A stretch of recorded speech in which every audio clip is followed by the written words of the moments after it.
नमस्कार मित्रांनो, मी युवराज शेळके. आजच्या व्हिडिओमध्ये आपण IPC कलम 336 काय तरतूद आहे, कायदेशीर तरतुदी काय आहेत किंवा या तरतुदी कायदेशीर काय सांगत असतात या दृष्टिकोनातून आपण थोडंसं पाहत आहोत. मित्रांनो, ज्यावेळी एखादी व्यक्ती मानवी जीवित किंवा इतरांची जीविताची व्यक्तिगत सुरक्षितता धोक्यात येईल इतक्या बेदरकारपणे किंवा हायगेने कोणतीही कृती करेल, त्याला 3 महिन्याबद्दल शिक्षा असू शकेल इतक्या मुदतीची, कोणत्या तरी एका वर्णनाची कारावासाची किंवा 2500 रुपये इतक्या दंडाची किंवा द्रवदंड किंवा दोन्ही शिक्षा होऊ शकतात.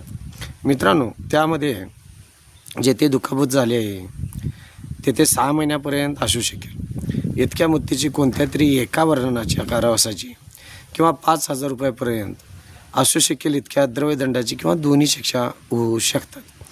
जेथे जबर दुखापत झाली आहे तेथे 3 वर्षापर्यंत शिक्षा असू शकेल इतक्या मुदतीची कोणत्या तरी एका वर्णनाच्या कारावासाची किंवा 10,000 रुपयेपर्यंत दंड असू शकेल इतक्या द्रव्यदंडाची किंवा दोन्ही शिक्षा होऊ शकेल.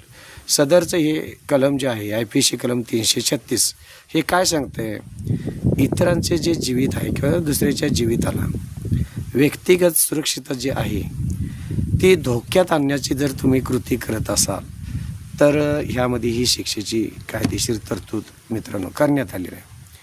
माझ्या चॅनलला सबस्क्राईब करा, लाईक करा, शेअर करा. धन्यवाद.